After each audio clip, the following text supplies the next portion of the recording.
Tell your of your lobsters. Well, there was the case of the giant lobster when we played at the Mud Club. And someone dressed up as a giant lobster. Why was he there? He was in a play in New York, and one of the characters in this off-Broadway play was a giant lobster. And so he came to the show and said, I want to dance on the stage with you. And we said, can't you wait till after we play? But sure enough, when we started,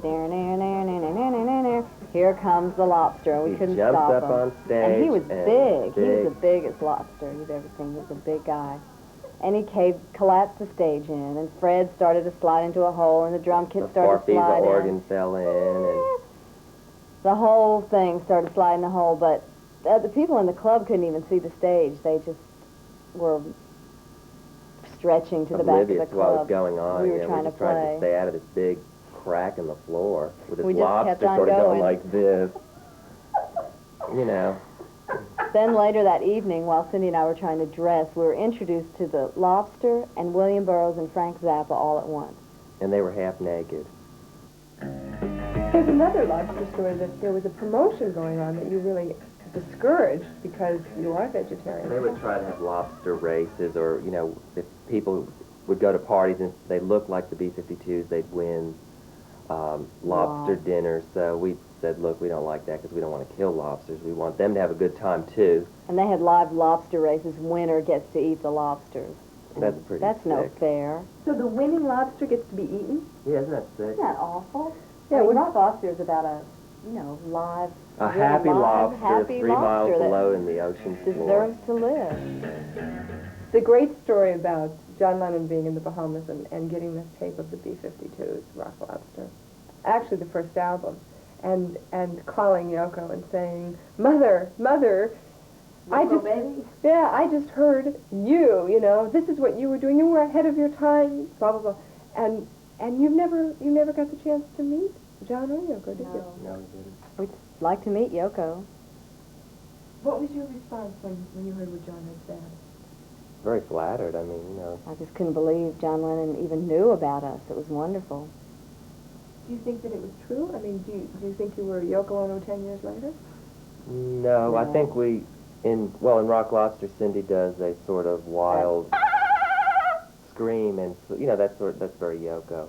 We were influenced some way. We were influenced by Ema Sumac and lots of, as far as Cindy and my vocals, we did a lot of trash compactors and different things sounds. that make noise.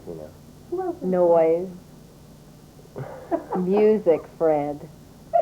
We call it music. Who else influenced you besides trash compactors? Fellini, of course. Nino Rota, who did all the Fellini soundtracks and other things. Bach, Beethoven, Mozart, Brahms, etc., etc. Vivaldi. The whole variety of things. We just put them all in the blender and add our special magic, and out it comes. Tell me about Legal Tender. We know it's the old greenback, but tell me about that. The lyrics for that song were written by a friend of ours, Robert Waldrop, who just had this dream of women making money down in the basement. Yeah, the best way to make money nowadays is to make it, Trying to make ends meet, And this, especially in this Reagan era where a lot of programs have been cut and people that are trying to make ends meet, they've just got to make their own money. Yeah, instead of voting with our feet and walking to find another job, we just make the money. We don't have to look for a job. This is Ball of Confusion, or sometimes I call it Rufus, depending on my mood. But my wigs all have names. There's Electra 2,000,001. There's Stairway to Heaven. The Drowned Rat. Peggy. That's the one Fred wears. There's this Horror Galaxia. Fred. Now this one feels really funny because I touched it before we went on. Like cotton candy, you mean? Oh! Oh, my jaw. Oh my God, we better call a hospital. What is this made out of? It's made of Illura. It's a new age kind of fabric spun from who knows what. 30 beautiful virgins cut off their tresses just for Kate. I see. I'm not going to ask how you knew they were virgins, but there's 5 wigs in this one, right? 5 wigs in one. And my friend Danilo, who's a magician with hair, just whipped it into shape, and there it is. Sometimes it gets sticky with all the hairspray, and if I get too close to Fred, we just Yeah. cling. Rips off your flesh. It's like Velcro. Songs for a Future Generation. That has a real serious kind of message, doesn't it? Yes, it's sort of hand in hand we'll walk together and accept our fate, however it may be. It's a message for the year 2090. That's one of the songs that they were sending up in the space capsule along with the drawings of man and woman. And, you know, they send different albums and different cultural artifacts. And that song is one of the messages. Because that's what Earth will be like in the future. And it's a song of peace for potential alien brothers and sisters. Boing. Fred, how did you get over there? I must have dematerialized from there to here.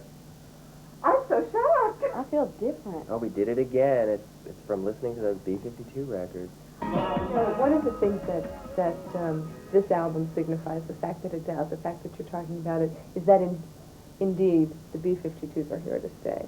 And of course there was doubt, you know, whether the B-52s would continue because you did face such a tragedy with the loss of Ricky. What made you decide to go on? Well, we just sort of took a few months off just to really think about what we wanted to do, if we still wanted to, keep working, because we've always been the same people, we've been together now 10 years, and everybody has had a major role in the band. It's not like one person's the leader. We've always been sort of a democracy, and without Ricky to, help do the arranging and doing music, we didn't know if we, would want to continue or if we could. But we decided, we'd put the record out and do, a press tour and, just take it, one step at a time. And so I think now, we do want to keep, going on. So we're going to try and do more music once we get back to New York, work on more music and, try and do another album and then maybe do another tour. What are you hoping for long-term for the future for this band? I think we want what basically everybody wants. Big paychecks. No, Giant royalty checks, that is. As big as your wings. well, this is our career, so to keep, making keep music going and doing it well.